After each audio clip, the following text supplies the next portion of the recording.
warning before you listen. This epic is not for children, nor for the faint of heart. We retell the ancient Greek myths as they were born, unfiltered, unsoftened. Scenes of violence, curses, betrayals, and a hunger for power that shows no mercy. Given the many conflicting versions of the Titan War, the events have been rebuilt to complete the missing pieces. Here, we tell the myth as it was meant to be told. Sources and references are listed in the episode description. Chapter 45, From War of the Titans, Clash of Weapons and the Fall of Time. Inferno of the Earth, Atlas and the 100 Hands. When the earth screams in its own language, silence becomes meaningless. While Poseidon's trident split oceans and Zeus tore the heavens apart with thunder, the earth was giving birth to a war of its own. It moaned, deep and ancient, its soil convulsing, its stone howling, as if every grain of dust remembered something terrible. Here, where the ground trembled and rocks wept, the Hekatoncheires, the 100-handed giants, turned the land into a furnace of war. One of them roared, slamming 100 fists down at once. "Give me 10,000 warriors, and I'll crush Titan continents into dust." His blow cracked the land to its molten core, then rebounded, as if it had punched the sky itself.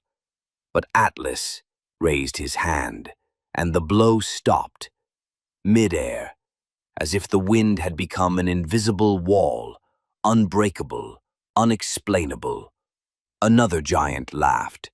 "You arrogant wall, did you think one strike would bring you down? We are the 100 Hands. We toss mountains like stones in a child's game." They advanced. One hurled a stone bridge like a javelin, another leapt from a cliff. Its fall crushed entire valleys. A third slammed the earth so hard it birthed fiery creatures, humanoid forms walking on the tremors of earthquakes. Demeter screamed as she marched over scorched farmland. "You're destroying what hasn't even grown yet! This soil carries our death if you keep striking it!" But they didn't hear, and Atlas still did not move. Then a colossal voice echoed across the battlefield. They said his name was Graxis, a titan of brute rage. You arrogant mountain! Do you think we fear your shadow? Tell us, do you even have a name, or are you just a rock that grew limbs?" And for the first time, Atlas spoke. His voice was the reluctant groan of an erupting volcano. "My name is not spoken. It is collided with. I stood when mountains fell. I held the sky when the gods refused it. And you are noise. I am the silence that cannot be broken." Graxis charged, swinging a hammer larger than a house. It smashed into Atlas's chest, and the mountain behind him shuddered. 3 peaks shattered, their rocks crashing down onto the Olympian forces. But Atlas didn't flinch. He said again, "Strike me. For every stone that falls from me, a new mountain grows within." And the war exploded. One of the 100-handed giants tore a river from its bed and wielded it like a whip, lashing the enemy line. An Olympian soldier leapt onto a giant's back, driving a sacred axe into its spine. Sparks burst out in a color that had no name. Demeter plunged her spear into the earth. From it grew serpentine trees that coiled around a giant's limbs and locked him in place. But the 100 Hands kept coming. One of them grabbed a mountain and threw it at Atlas. Atlas simply looked up, and the mountains split in mid-air, its fragments exploding outward as if each stone had chosen suicide. One of the giants staggered back and whispered, "He doesn't fight us like enemies.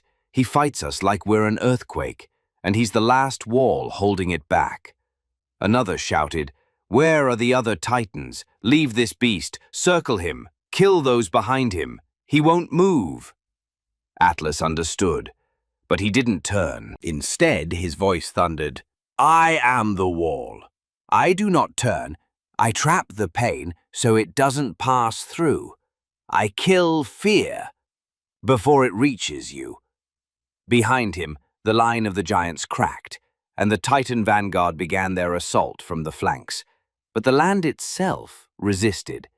Walls crumbled, soil twisted, stone erupted, and the sky watched from above, as if waiting to see who would fall first, the 100 hands or the shoulder that holds the world.